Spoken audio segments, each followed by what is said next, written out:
Welcome to the Washdown podcast, episode number 83. And tonight's guest, he needs no introduction, but I'm going to give him one anyway. You may know him from Fire Department Chronicles or Fire Department Coffee on YouTube, Facebook, Instagram. It is Jason Patton. We had a great conversation. I hope you guys get something out of it. We had a great time making it. So here you go, the Washdown podcast, episode 83 with Jason Patton. So much masturbation. It changes on a daily basis, but this morning I dropped my daughter off at her dance camp, and then I came back, had to edit some advertising videos, and made another video today for what EMS would be like in a quiet place. So that's so we'll see how that goes. I am anxiously awaiting that video. So that should be fun, man. It's good stuff. So what do you do? Are you guys like on a Berkeley, or do you do 24/48? Berkeley? Yeah. 24/48, and then a Kelly every 3 weeks, roughly. So every 9 shifts, you get a Kelly day. Okay, but Same schedule that we're on. Yep. So, yeah, so I was going to say, how does your crew? Because I see them all the time. Like they are probably unpaid actors. How do they usually like getting recruited into some of those videos? So, when I first started the videos, I utilized them all the time because we were in the station. So I'd utilize them for videos to have them in different pieces of the video. And they were awesome. 99% of the time, they were willing to jump in, do it, work as best as we could together. None of us are actors, so we would do our best, but they did a great job. And after a while, I'd say about a year of it, I could tell they were kind of like, can you please stop asking us to be in your videos? Pay me, asshole. Was it after the shock collar videos? Was that whenever everybody was like, yeah, we're not doing that anymore? If you notice in those videos, I'm the one getting shots most of the time. So I'll take the pain. There's only one time I've asked both, and it's my friend Gary and Elizabeth, and they're actually dating, so it works out perfectly now. But they shocker shot was the one I got both of them in and on. So but yeah, most of the time I'll take the pain for the laughter. So what made you want to start FDC and Fire Department, Fire Department Chronicles and Fire Department Coffee? Like, where'd it come from? Yeah, Chronicles in general was just sitting around the station, messing around with the guys, and we came out with National Geographic's Fire Department Edition was the original. That was fun. Ran that for a little bit, got a cease and desist from National Geographic's, shut that name down. And actually National Geographic is very cool about the whole thing in the end, but they just kind of kept running with it. It's morphed into something much larger than I ever thought it could ever be. And then coffee, my buddy Luke Schneider, the CEO of Fire Department Coffee, reached out to me. It was a very young company, and he's like, hey man, we should make some excellent tasting coffee together. And I was like, let's do it, dude. So he had already mastered some of the blends that are major blends that we sell today, and I tried them and I loved them and I thought they were incredible. So that's how I ended up. Now I'm the vice president, part owner of it, and it's been an incredible journey. One thing I like about the videos is it's and I've seen you. One of my favorite videos is I think when you green screened like Station 19 or whatever, the one 911 Lone Star. You're like, what are we doing? And I just was like, so for us, like my grandpa watches them and he's like, oh my God, on 911 Lone Star, they did this. I'm like, that's not true. You bring for those of us that are in the service, you bring the clarity of what it's actually like. Like you recently did one that was like the top 5 things you need to know because people kept reaching out. They're like, what do I need to know to be an EMS? It was like, if you get a code, it's going to be on the 28th floor and the elevator will not work. And I'm like, yes, that's what we need to know. Well, we've talked about multiple times how Hollywood kind of does us a little bit of a disservice with some of the things that they put on about the fire service. I think it goes 2 ways. I think it gives people an unrealistic expectation of what we can do on calls and scenes and stuff like that. So some of of the things they do, I'm like, never in a million years, in a billion years would I do that ever. You know, but then on the other side, they make us look like we do some stuff, man. Like, people were like, oh, so you would climb up a 30-foot tree to save a baby? Yeah, that's absolutely all day long. Yep. Just don't be anywhere near me if you actually want me to do that. So. I'm going to need lots of ropes and airbags. Oh, yeah, absolutely. Oh, man. So we'll kind of switch gears here and kind of go to a serious topic and talk about the video that you made about mental health in the fire service. And if anybody watching has not seen that, go watch it. I think it's pretty amazing. So let's just kind of get into that topic a little bit. I appreciate it. Way to throttle it down. Let's do this, baby. Yeah, I'm the fun. He's the not. He's the fun. I'm the not. Yeah, I'm the I'm the serious guy. It's funny, man, because I wanted to come out with that video because I built a platform that I appreciated having, and I never take it for granted. But all these dudes were reaching out to me saying like, man, I love like the videos, they help with my mental health, so on and so forth. And mental health in general is just such a taboo subject in humans in general, but especially first responders. So I made that video to talk about my own struggles that I'd gone through at some point in time in my life. And the funniest thing is, man, is I am 100% secure with myself, my manliness, my manlyhood. I've done I've lifted. I've been a national level Olympic lifter. I can fully take apart a vehicle and put it back together. Like I've done everything manly out there. But before I hit that post button, I literally thought, man, I'm like, should I do this? Is this gonna like people would think differently of me? But you know what it came down to, bro, is that at some point in time during all of our lives, we're going to struggle. It just happens, man. It's a natural form of life. No one has a fully linear life. And if you do, you have a pretty sad life. Like no one wants to just everything's great all the time. I mean, no one wants that shit. But you know, it was something that I put out there, and the response from it was monstrous. It showed the true need for people to just talk about what goes around in their head. Because a lot of times just talking about it, making a video, posting about it, just gives you the platform to have people say, yeah, man, I've gone through the same thing. Validation, man, it makes you feel a lot better. Yeah, absolutely. And especially in our culture. I was reading in fire engineering the other day, University of British Columbia did a study. 92% of the firefighters they surveyed said they would not seek mental health services because of the stigma. I mean, that stigma's so dumb. Yeah. The stigma doesn't make sense. Like it's never made sense, but somehow we managed to make it made sense. I always say like, because I speak on mental health. I do this thing called How to Hug 101.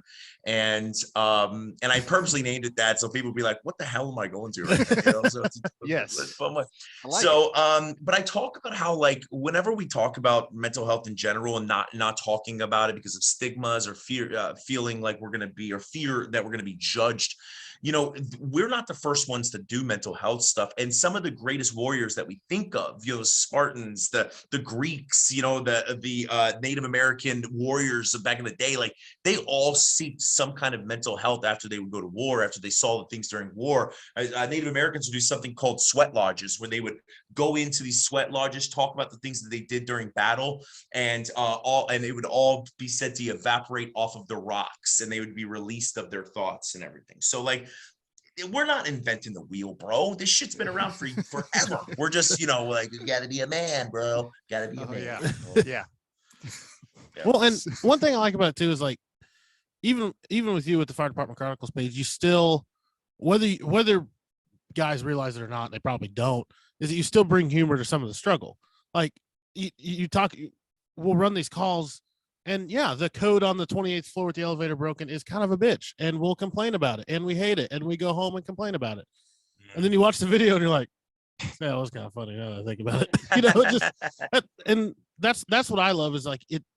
Yeah, this job sometimes cannot be fun, and it is stressful. And like you said in that video too, the fire and EMS, you were not done with the fire and EMS gods until you're done with like the career. And it's just the minute you can find the way, I don't even know the heal necessarily, but just at least embrace it and build resilience to it, you might as well find the humor in it. You're not escaping it. Like you're not escaping any of this stuff. You're gonna see dead bodies, and you're gonna go up the 28th floor and work a code, and then get down to the bottom floor and the family member's going to come around and be like, what's taking you so long? Like these are all like things that we're going to experience at some point in time. So you're right. Find humor in it, find solace in it, laugh about it, complain about it, and have somebody go, I feel the same way. And then you're like, oh yeah, not just me. So yeah. Develop those positive coping skills instead of the maladaptive ones that are so encouraged by our culture. Dude, I tell you, alcohol is so seated in our culture. And I for one, when I go play kickball or softball with my crew, we're drunk the entire time. Like that's just what we do. That's part of the sport for us. But that doesn't mean it has to be a part of that all the time. That doesn't mean every event I go to, I have to get smashed. I just went to a union party this Saturday and I didn't have a single drink the entire time I was there. And it's like, I had a great time, man. I watched my daughter play in bubbles and hung out with the guys and ate hamburgers and stuff. And alcohol, there's nothing wrong with alcohol as long as you and alcohol have a good relationship. That's all that really matters. Exactly. And unfortunately, that's not the case with most of the culture. Yeah, somebody died, whiskey. Somebody's child had a born, whiskey. Yeah. Somebody got a promotion, whiskey. Whiskey. Yeah. It's just... So what made you get, let's rewind to baby Jason here. What made you want to even get in the fire service to start with? Where did this all begin? Dude, I am not a legacy firefighter. I was not brought up through the ranks and, went to firehouses and hung out. My father was a mechanic. His father was owned an insurance company. And I was a mechanic actually when I first, at the day I turned 18 years old, I started in school to be a mechanic and did that till I was about 22. I had a buddy of mine come up to me and he's like, yo, I just did EMT school. You got to try this, bro. Like it was amazing. And I was like, well, I hate being a mechanic and I suck at it. So maybe I should try something else. Maybe I'll try working on human bodies. So we, I mean, the manual's so much simpler than a Honda Civic. Yeah, I mean, dude, like you don't get returns on dead people. They just that's it. But I haven't killed anyone from it. Just so we're clear. But no, he said you got to try this out, man. I went to EMT school and I was like, this is awesome. I loved it, man. I loved, collateral blood flows and the heart and like how everything operated. I was like, this is so cool, man. And then I went immediately into, I graduated EMT school on a Friday, started medic school on a Monday. Yeah, I had my first panic attack that Monday. That was like sitting in class going, what did I do? Oh, you haven't even got to cardiology yet. Yeah, exactly. Yeah, I was literally day one, and I still have a full-time job, and like insanity. And that's like, but I loved it so much that during medic school, I ended up working for AMR during medic school, and I would work from 6 p.m. till 6 a.m., drive to my school, which is about an hour away, sleep in my car for 2 hours, and then go to school all day, and then just kept repeating that process. And but I loved it, man. It was amazing. And then fire school was the icing on the cake for me. It was like fire was so much fun. Like everything that I had learned about the human body, and then got into actual firefighting, man. I was like, this is awesome, bro. This is everything I want to do. I laughed that you brought up AMR because you did the video of the guy that accused the ambulance of stealing drugs. So luckily he didn't say where that was, so nobody knows. But I know both of those. They're both my friends because that was. Are they? So he actually says it in the video, but I must have not had it in there, which is fine. Listening to that dude, I'm like, you're in like his thought, and then he actually did a follow-up video and mentioned me. And then went on another 15-minute rant of just like, I don't know what this guy's talking about. He's like, my students. It just the high school kids are the most reliable source of information. Yeah, I went to these high school kids. But listening to him was the funniest part because he's like, they're dealing drugs. And then he would just go on again because celery and salads is one of the worst things you can ever eat. What did you just say? It make no sense. I feel like you as a medic are probably a lot like me. My captain all the time my old captain, he would always yell at me. He's like, fix your face. Because I would just be standing there listening to a story from a patient. I'm just like, what? Like, we're supposed to be the nice professional, calm, like, Oh, 9 cats stole your meth. Yeah. Okay, yeah, let's get. And I'm just like, what? I feel like you'd probably be the same way. Like it's just gonna show your face that we're not listening to this bullshit. Well, I've learned that whenever I like get to one of those stories, like the lady because you got two choices. Like at 2 a.m., I went to a lady, we get there, it was a seizure. I go running in there.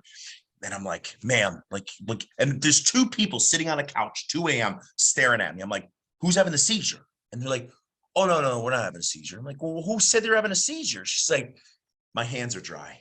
I'm like, you know what? This is a story. Come on in the truck.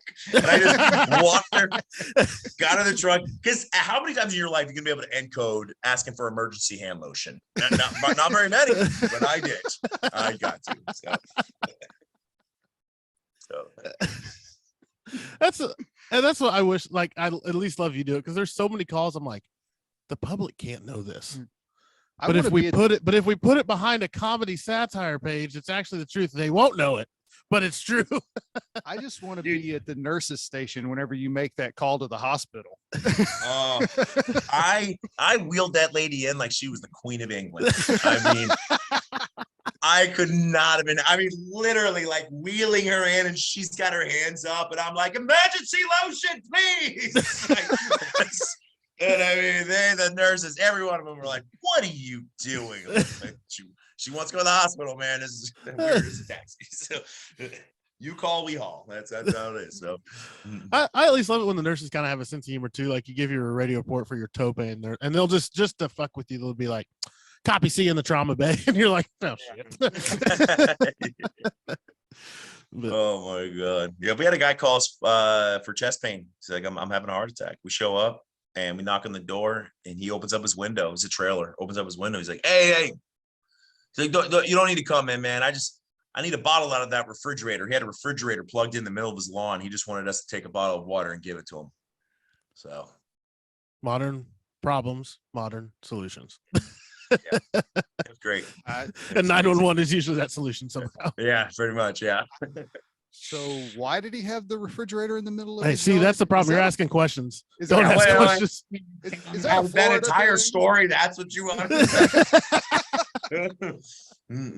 No, the calling for it that makes perfect sense to me. Yeah, 100%. Is it just a Florida thing or what?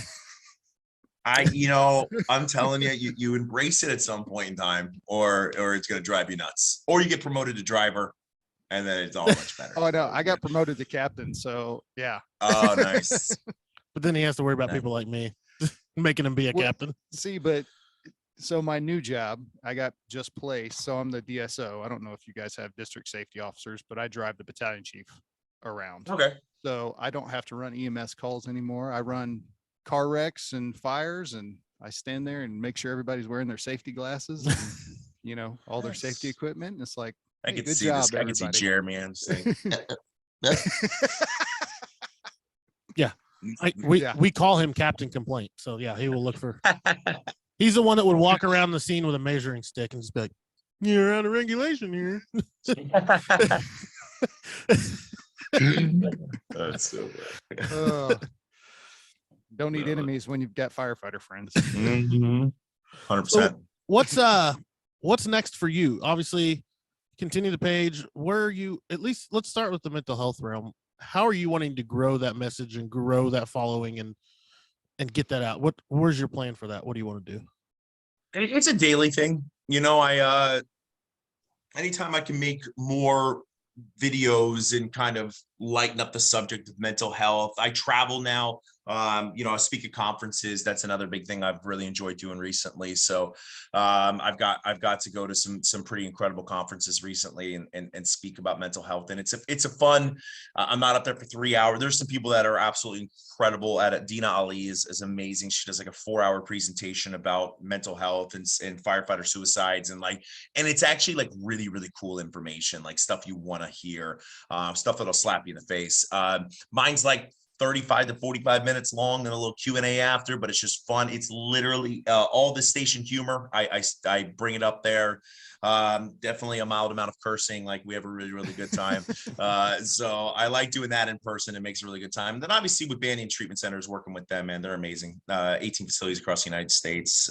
Anyone that needs to call me, they can call me. My personal cell phone, it's 561-771-5100. You just give me a call. I'll help you get where you need to go, that kind of thing. But look, man, we got to talk about mental health. You can fight it all you want, but it is the literal baseline of your existence is good mental health. Without good mental health, you're probably not going to be a very good human. So just having a good time with it, learning when to talk and working on it on a daily basis. Well, and I like to, I'm glad that you've built the platform that you have just on the humor alone, because if, oh, hello, this is Jason. He has a master's in such and such. He's been doing lots of studies here to talk to you. And we're like, lame. Versus, hey, here's a guy from Fire Department Chronicles. You're like, oh shit, this is gonna be awesome.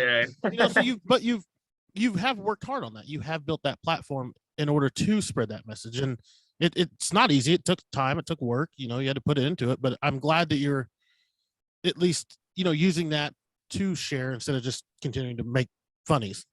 So, well, because the subject of mental health has to be portrayed in a different way. The reason honest to God, bro, I went to a lot of mental health conferences and everyone there did an amazing job.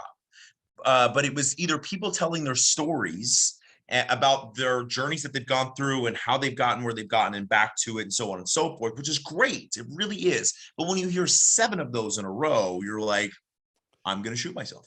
It's like, it's not good. Like, that's like, it sounds like this is an inevitability. And then on the other side, you have incredible clinicians that have done tons of studies and tons of hard work to learn the information that they've learned to show like what systemic things could be changed to help life and everybody. But most of us don't even understand what they're saying, let alone be able to process it. So I'm in the middle. Mine is just talking to dudes and girls like, hey, it's not that hard, man. You just say, that wasn't okay. Someone else says, yeah, you're right. And then, we're able to move past that kind of stuff. So very, very basic baseline stuff that I think everyone should know. Well, and it's funny too, because you picked the hardest career to do it in, because you're like, hey, let's change. No. Well, let's just stay the way we are. No, let's not do that either. Well, what the fuck do you want? And that is the fire service in a whole. Oh my God. I say trying to change anything in the fire service is like steering the Titanic. Like you just, it's hard, man. Like it really is. But once the culture changes, then it's fine. And again, it doesn't have to be like, that's the problem. Everyone makes it so serious. Like, all right, we need CISM. We need everyone to sit down. Like, what are your feelings, bro? Like, are your balls okay? Like, no, my balls aren't okay. Like, oh God, someone massages balls. Like why? I mean, don't get me wrong. If anyone's massaging my balls, I'm probably gonna talk. But what do you want to know? Yeah, okay. But it's like it literally doesn't have to be so intense. It could just be a normal thing. The easiest way to think about this, man, is like, and I do a lot of comparisons to things that people thought was weakness in the fire service as we've all come up. I mean, think about it. 30 years ago, if you wore an SCBA, you were a wuss, bro. Like, what's wrong with you, man? You're not a smoke eater. Like nowadays, you'd be like, are you nuts? What's wrong with you, man? Put your freaking SCBA on. That's how this is all going to be. At some 25 years from now or 20 years from now, everyone's going to be like, dude, why didn't just Jimmy talk about it? Like, we're all here hanging out, man. Like that's the way it should be. Yeah. Well, and you're right, man.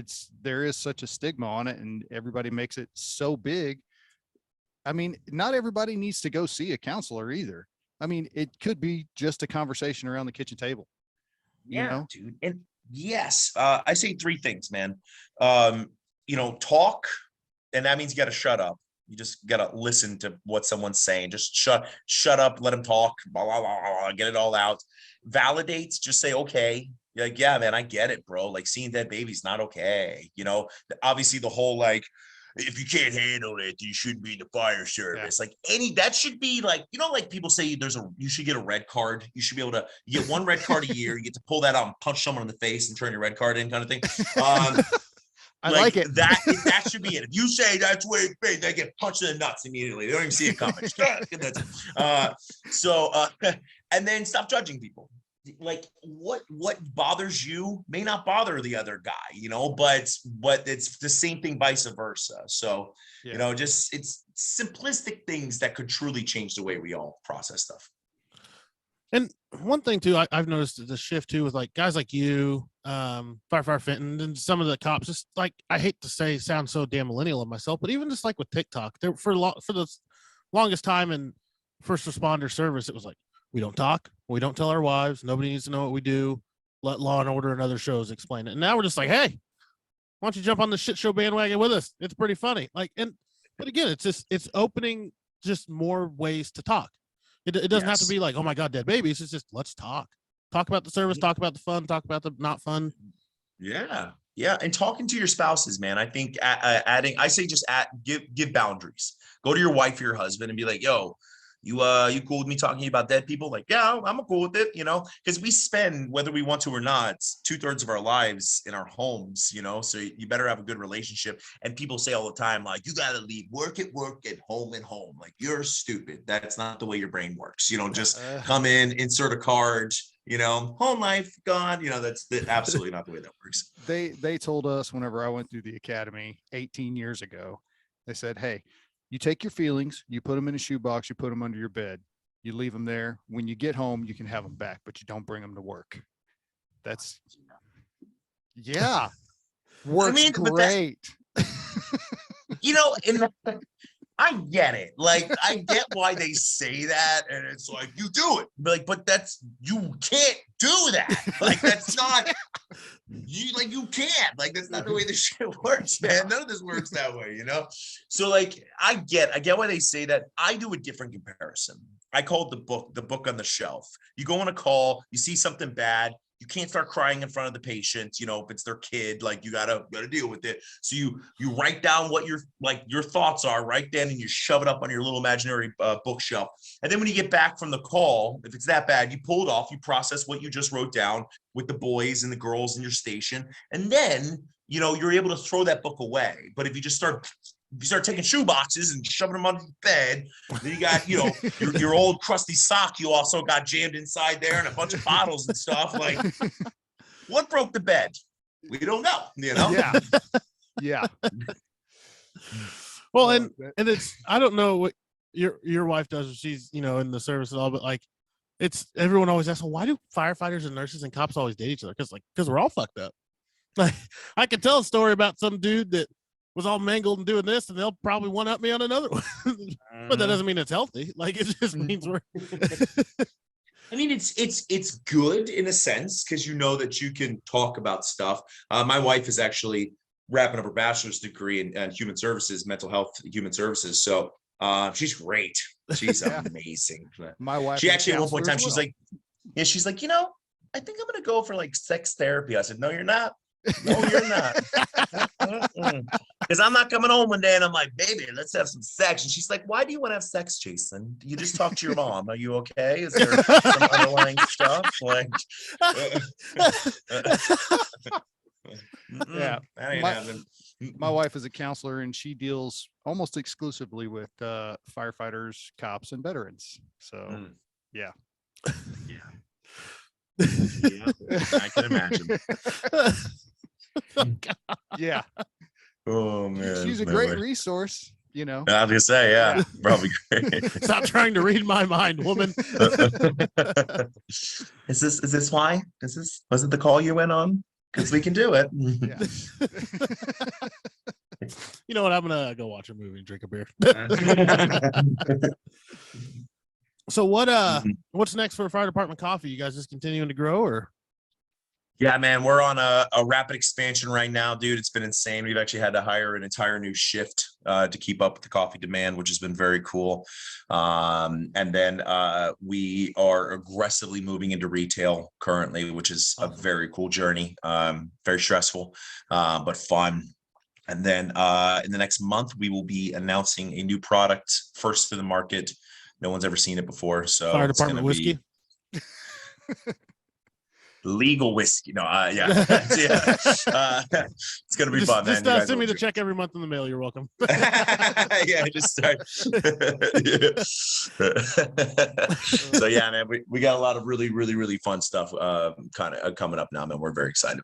How's your job been with all of this? Because obviously some departments are very much like no, but like what you're putting out, your content is undeniable for what it is. I mean, are they pretty cool? How's that conversation been? They have been unbelievable. I was lucky. I will never display or put that to the side. Like, I was very lucky. I had the right chief at the right time.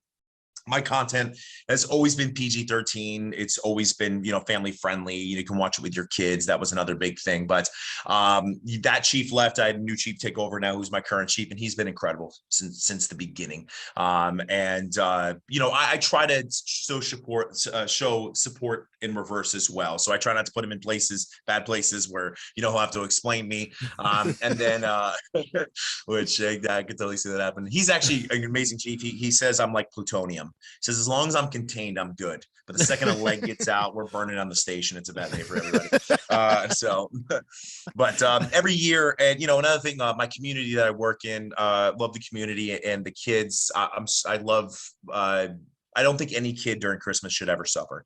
So they should never go to school and hear about how Santa Claus brought all the other kids gifts, but not them. So every year, and we've done it for the last 5 years, we adopt children for Christmas. So we get gifts, we buy them gifts, and we deliver it in the fire truck. Last year we did 3 families with, I think it was 12 kids total. So it was very, very cool.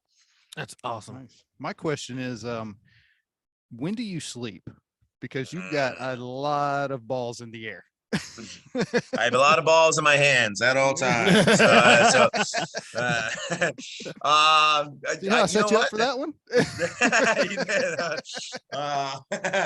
I try to sleep when I can sleep, but I've also need to deal with myself that if I'm like, if I don't have anything going on one day, man, and I want to sleep in a little bit, I'll sleep in, which I think everyone should do.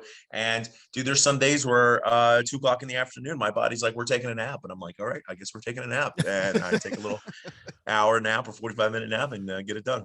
I can just see like at 1 a.m, you guys are both laying in bed, and all of a sudden you just wake up wide-eyed with a content idea, and your wife's like, Jason, stop, go to bed. 100%, dude. That's happened multiple times. I swear to it happens. The 2 biggest places is when I'm taking a shower and I'm taking a shit. Like, those are the 2 biggest places. And it's always mid-push for some reason. I don't know if that just increases the blood flow up here or something, but it's just, EMS the quiet place.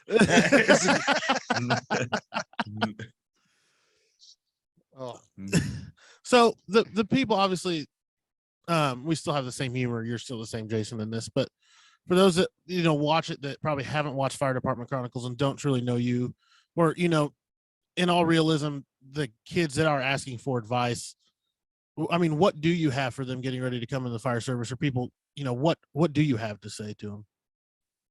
I think the biggest thing that I always try to tell people, like when you're getting into this, you're going to find an incredible passion for what we do. The expectations versus reality. Obviously, we're not Station 19 or Chicago Fire. They're not all like that. That kind of thing. Don't give away the goddamn secrets. I know. But if you're getting into this, just give yourself the best opportunity to get hired, because reality is it's not like it was 20 or 30 years ago. I mean, you are one of 5,000 applying for a position. So keep your record clean.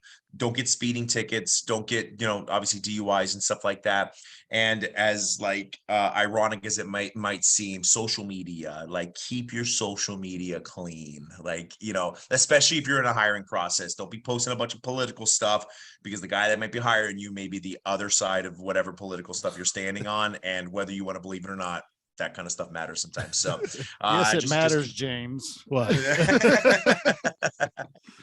So, yeah, man, that's pretty much it, dude. And when you get in, I'd love to, if you're with the right crew, eat dinner with them every night, man. I mean, the one of the greatest quotes I think ever when it comes to firefighting is, more of the world's problems have been solved around the firehouse dinner table than any place else, man. And I think that's the absolute truth. That is 100% accurate. Or some of the worst ideas too. Oh, dude. You come in, what the hell Don't do you get guys marriage do? advice at that table. Don't get any marriage advice at that table. And if anyone ever asks you if you're into fitness, don't even just walk away because you don't want to answer that.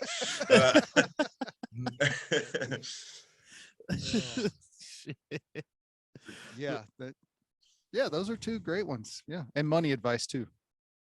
Dude. Yeah, I've got a great idea for a business. Yeah, it seems that those that spout off the most about money tend to be the ones that are worst with it. So that's the irony of a firehouse table. You could leave $100 bill there for a week and it would move. You leave a bottle of ketchup there, it's gone the next day. But if you ask for money advice, it's terrible. Yeah, 100%. So in our fire station, not so much the refrigerator, but there's the counter. If you leave something on the counter, that's free game. Like anyone can eat that. Like that is the communal area. So you'll just walk in, someone left a cookie there, and some dudes just eat it. Like it's like they're like, "What do you need my cookie for?" Like,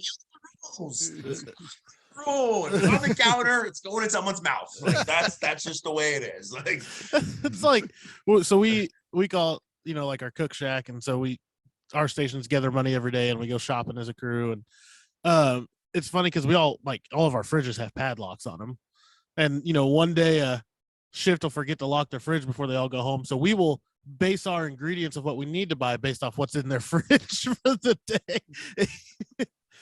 We got butter? No, but B shift does, so we don't need any butter. That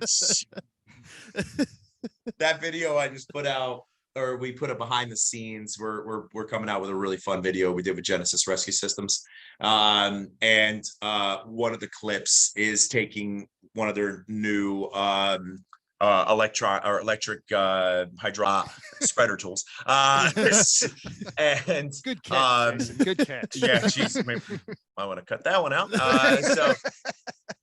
They're electronic spreader tools, and we pop open the refrigerator with a padlock on it. So yeah, I saw that on Instagram. That was hilarious. Yeah, that's actually a piece of a larger video, which is going to be really fun. So if I'm never down your way, I want to shoot a video. They're all freaking hilarious. I just cackle every freaking time I watch them. Yeah, we actually attempt to lift 7 crushed vehicles that are strapped to each other vertically with a set of Genesis Rescue Systems spreaders. So you'll have to find out if we actually get it done. Full cars and everything to save a squirrel. That is the actual thing that we're saving. Oh, just wait till this is what my tax dollars go to. Yeah. You guys are saving squirrels? Yeah, ginger squirrels, Karen. Ginger squirrels. Squirrel lives matter too. Karen, Jesus. Oh man. Right turn. I'm sorry. I'm just over here fangirling. Yeah. I watch these videos religiously because they're the funniest damn thing on the internet because they're so accurate. That's the problem. It's like you're like, son of a bitch. That's right. Yeah. Oh no. Yeah. No, I 100% agree. I was, like I said before, thanks for coming on the show, man. I was 100% shocked at how fast you emailed me back. I was just finished up a Pornhub session, and your email happened to pop up, and I was like, I haven't cleaned off my hands yet. That's why you have like double letters of everything in the reply to the email. The keys kept sticking. Just the E stuck to my hand. Yeah. I would love to come on.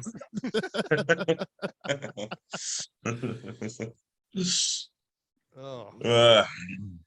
Well, thanks, man. Yeah, you got anything else? I mean, it's been a blast. I've had an absolute blast. Yeah. I appreciate it, guys. Well, thank you so much. It's just cool to see Jason and not the Fire Department Chronicles guy. And somehow they're still oddly similar. But yeah. Everything you're seeing is just me. And just 9 different characters. That's but I think it'll be good. Especially, just the viewers just to see that side of you and know that you are as genuine as you are, No, everything you see is me. I don't make anything up. I'm definitely a lot more less, as you guys have seen on this podcast, I'm much less PG-13 in reality, but that's because I want to keep my job. But in life, it's a good time. So All right. Well, Jason, do you have any closing thoughts before we wrap this up? No, guys, I appreciate your time, man. I appreciate you guys letting me on here. And again, anyone reaching out for mental health resources, whatever, it's 561-771-5100, 561-771-5100. That is my cell phone. I will pick up. If I don't pick up, leave me a message and I will call you back. Awesome. All right. James? That's fantastic. Thank you so much, brother. Thank you, guys. Thank you so much. And like you said, if you are struggling, reach out. There are resources out there. And if you know somebody that's struggling, talk to them. Let them know you care. Let them know what resources are out there. And yeah, thanks again, Jason, for coming on the show. And we look forward to what you're doing in the future. So appreciate it, guys. Appreciate it. Thanks. Thanks.